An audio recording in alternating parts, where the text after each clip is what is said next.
Everybody.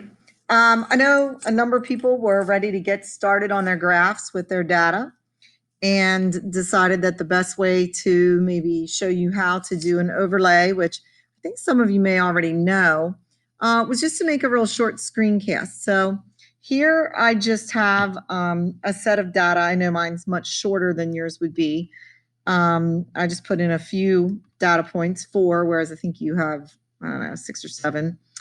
And this would be an example of what it might look like. I know it's a little hard to see where those red circles are graphed. You don't need to put a line on them though. So some of the things you want to do to get 3 sets of data on your same graph, one of the things we want to do right here, click on data set, okay? Clicked on the words that were at the top of the data window, and you want to rename this. Okay, how do I get?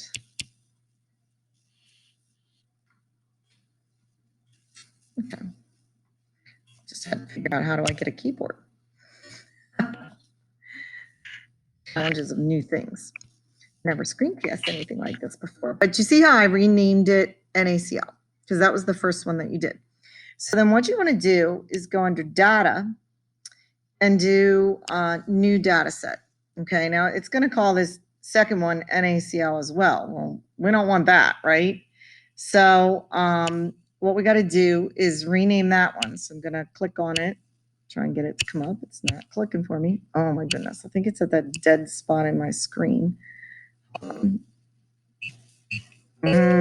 There we go. This one needs to be called CaCl2. So you can edit that. And I don't think there's any way to make that a subscript, so it's just going to look like that. Okay. And so this second one, if you slide back over here, is going to have the same X values. So you can just copy and paste those over. Actually, I think the easiest thing for me is to just type them in. So it was what, 0, 5, 10, and 20. So I need to get my little keyboard up here.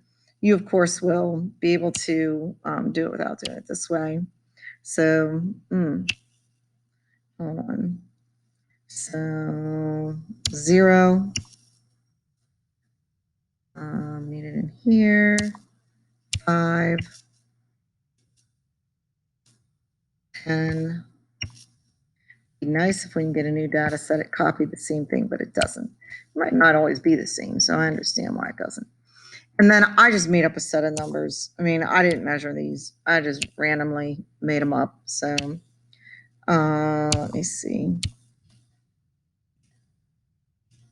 Numbers for the CaCl2 should be, dead spot in my screen is killing me. Your numbers for the CaCl2 should be the same as, or higher than the NaCl. So, okay. So there I have a second data set in. Okay, now you're going to notice that you don't see it on the graph window. We're going to put in a third data set yet, and then I'll show you how to get them all in the graph window. So go up to data, new data set. New one's also going to be called like NaCl3. There we go. Now this one is your unknown.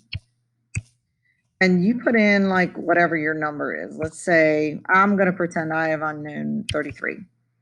Okay, which there was none. So, and again, it's going to be, typing in the X values all over again. So, and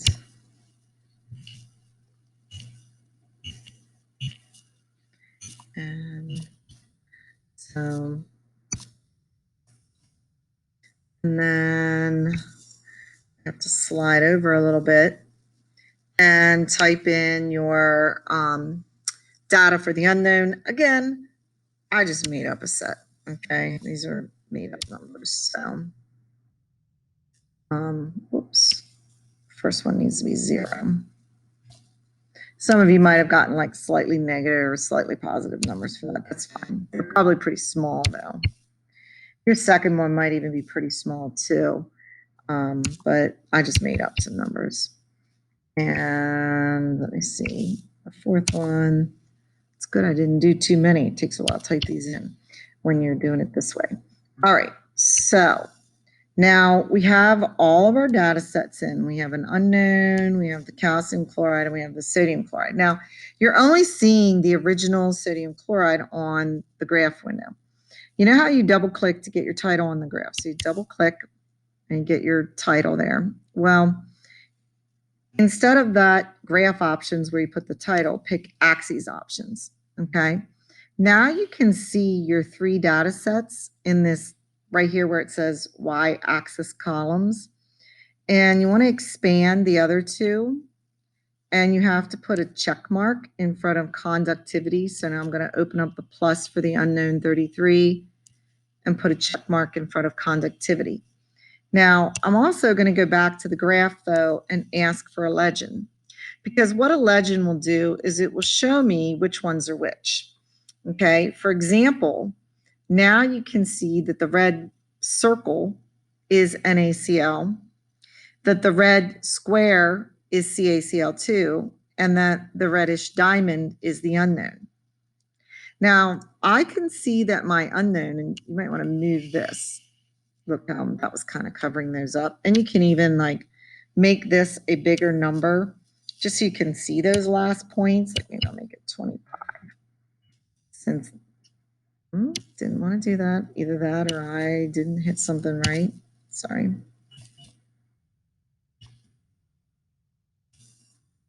That's not doing it for me, but you know how to change those. So anyway, you can see from looking at this data that my unknown pretty closely matches what was happening with the CaCl2. So my unknown is probably CaCl2. If the unknown matches closer to the NaCl data, then your unknown was probably NaCl. Now, if you look back at part 1 in the lab, the aluminum chloride had a higher conductivity than the calcium chloride, which had a higher conductivity than the sodium chloride. I mean, aluminum chloride has more ions. It's made of aluminum and 3 chlorides. Calcium chloride has 1 less ion, 1 calcium, 2 chlorides. Sodium chloride has 1 less ion. It's only got 1 sodium and 1 chloride. So you can see that with more ions in solution, that aluminum chloride had a greater conductivity, and with less ions in solution, the sodium chloride had a lower conductivity. So if you get, for an unknown, a curve that is way above the other 2, then you probably had aluminum chloride. Your unknown is one of those 3 metal chlorides. It's either sodium chloride, calcium chloride, or aluminum chloride. And what you want to do is on your graph, see where your unknown curve matches up against the knowns. Okay? So this graph with the legend and everything has to be included in your lab. I should be able to see the legend, the title. Both of the axes have labels. Only the y-axis has units, okay? I'm going to go back here to that to show you how I got those units. Let me, I love that dead spot. So right here with the units, I picked the Greek lower, and in the Greek lower, you can see right here that is where I got the little micro and then the S for the seconds.